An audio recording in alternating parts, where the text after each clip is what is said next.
Okay, I know this video is all about things that you absolutely have to do when in Hong Kong, but one thing that you should try to avoid to do is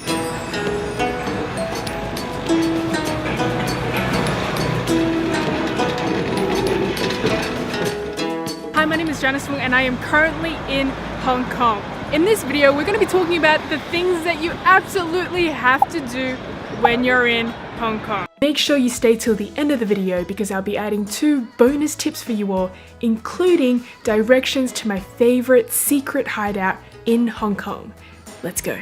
One of the main things I associate with this city is yum cha, which translates literally as drink tea. Here you can get dumplings that you've been craving for, such as mais, which is a pork dumpling, gaos, which is a shrimp dumpling, and of course you can't miss the barbecue pork bun. So the place that I went to was Maxims, which is a chain restaurant in Hong Kong. Don't worry, I'll put a link in my description of all the places that I've visited. Number 2. Get yourself some street food. Because we're on the topic of food, I can't not mention street food. Street food is Hong Kong's best cheap eats. I won't say too much about this because I've already made 2 videos about them, but these snacks are to die for and cheap as, so make sure you don't miss out. Number 3, check out a buffet. Now the thing with Hong Kong food is that you can get amazing cheap eats, but if you want to indulge, you can easily find food that would suit that category too. You can find some of Hong Kong's best buffets in their 5-star hotels, and after much deliberation I caved and booked myself a dinner buffet at the Mandarin Oriental. And my oh my, was that an amazing experience. They had so much delicious food. They had seafood with lobster and shrimp and Alaskan snow crab, a bunch of amazing hot food such as the Hainan chicken rice and braised pork ribs, and a wide assortment of desserts including ice cream, cakes, tarts and truffles. Now with food out of the way, let's talk about another activity that Hong Kong is very well known for. A video about Hong Kong wouldn't be complete if I didn't talk about the shopping. There are heaps of nice places and nice shopping centres to go to. There's one in Central, I'm in IFC right now. There's one in TST. But if you're looking for a bargain, then you can't miss the ladies' market in Mong Kok. It is an absolute bargain shopper's paradise. This is a place where you can get souvenirs for your friends and family for dirt cheap prices. One thing to remember though, you have to haggle. So I was just looking at scarves, like I wasn't even going to buy anything. I just came here to like show you guys this is where the ladies' market's at. And I got this scarf, it was initially $150. I was just looking and she was like, do you want it? I was like, nah. And then we were gonna walk away and she's like, no. What price do you want? And I was like, nah, it's fine. And she just kept punching numbers in the calculator. And every single time I was like, no, it's fine. She just kept decreasing the price. So this went from $150 to $60. Make sure you have to haggle. The prices are hiked up.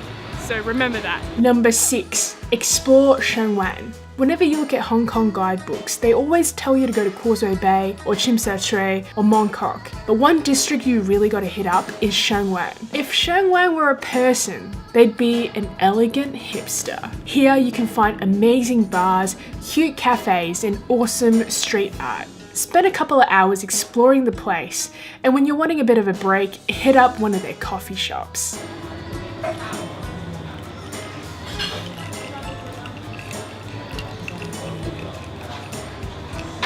Number 7, take photos. Hong Kong is a hotspot for photography. It has a skyscraping city landscape with neon lights, colourful buildings and high rises for roof-topping. Make sure you make the most of it. Now speaking of high rises, another thing to do when in Hong Kong is to check out the rooftop bar. Now I really want to check out one of the rooftop bars in Mandarin Oriental, but I'm a little bit self-conscious because this is what I'm wearing right now. And I feel like I'm not formal enough. Like my shoes aren't the cleanest. I mean, I have white sneakers, but it's quite scruffy. I'm a little bit self-conscious because that is a 5-star hotel and the bar is like mad expensive. It has like $4 signs on Google. But I have got something up my sleeve. I tried to prepare for this and I kind of have something that makes me look semi-formal. How do I look? Okay, let's go check out the rooftop bar in Mandarin Oriental. We are now heading up to the rooftop bar in Mandarin Oriental.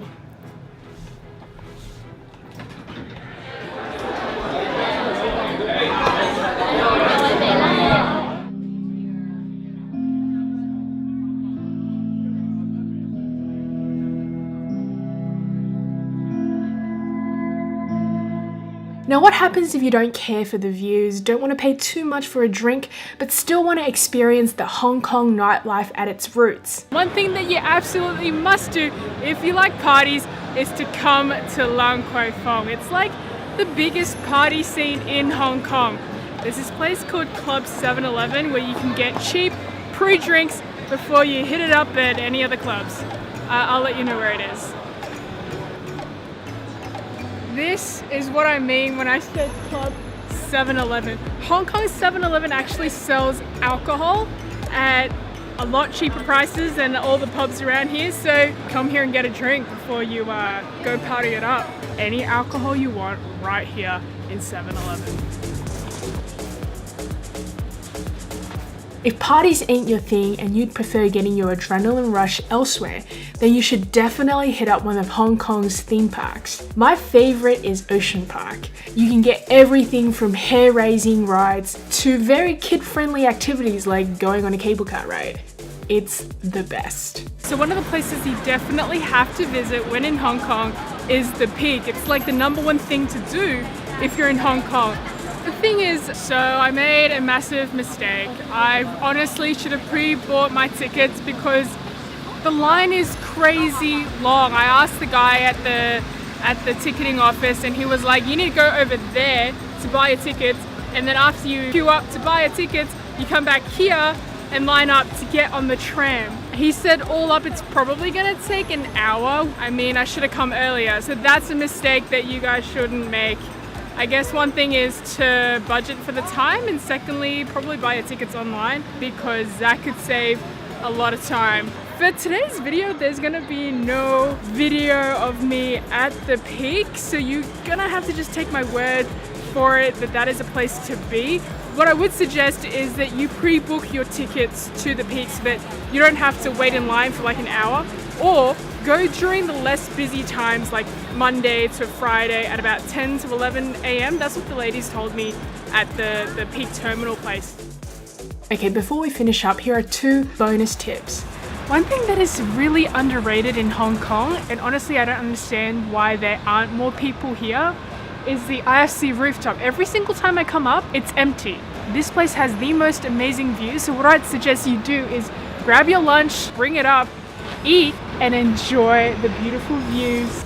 Okay, I know this video is all about things that you absolutely have to do when in Hong Kong, but one thing that you should try to avoid to do is commute via public transport during peak hour. Peak hour is usually between, I guess, around 5:30 to 7. Try to avoid traveling during these times because it is incredibly packed. Oh man, how do we even get on?